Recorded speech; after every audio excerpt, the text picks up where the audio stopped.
Hello, I'm Tim Palmer from Dillon, Colorado. I have a question for you regarding Salomon.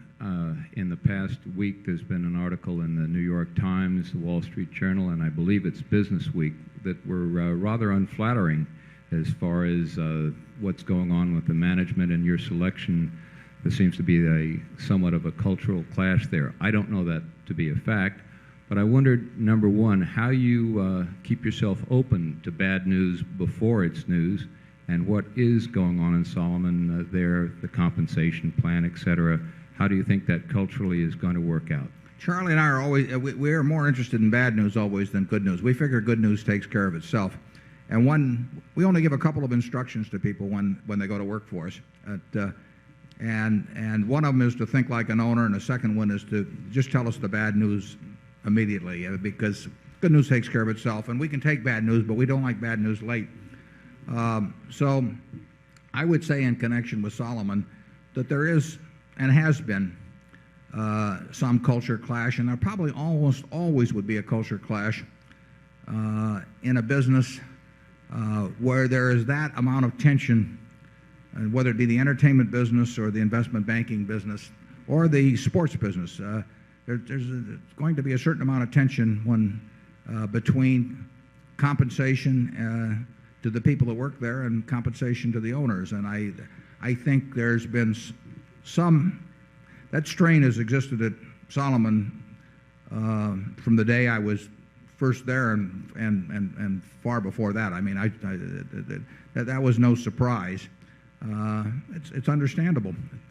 You're seeing a tension actually in the airline business between the people that work there and capital, and it's produced terrible results in the airline business. And the people that work there have been able to and I'm not talking about U.S. Air specifically, although that's a case, but it goes beyond that.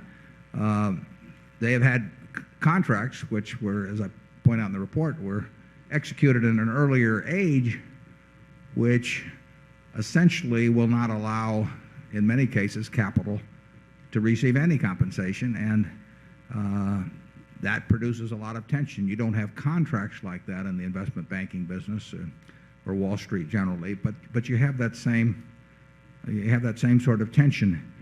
And changing a culture around, A, takes time, and B, probably takes some change in people. I mean, I don't think that's a great surprise if you expect to do it. I don't think you can find two better people than Bob Denham and Derek Maughan, and they're smart, they're high grade, they're willing to work very hard, and there will be people that buy into the arrangements they want to have, and there are people that won't. Not all of the people that have left by a long shot are leaving of their own volition, but most of them are, but some aren't. I mean, Salomon lost a lot of money last year, and many of the people that have left were not responsible for some of those losses, but some of the people were. So that is not something where you announce names in the paper, but some people are leaving because they can make more money elsewhere, and some people are maybe leaving because we think we can make more money without them. Charlie?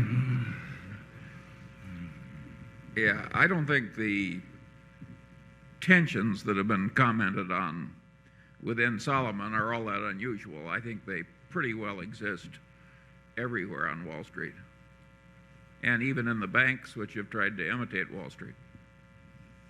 I just think it comes with the territory. I don't know what percentage of the Goldman Sachs partners left this year, but they had tensions that were produced, obviously, when they had a bad year. And they're going to have a bad year from time to time. Everybody's going to have a bad year, but the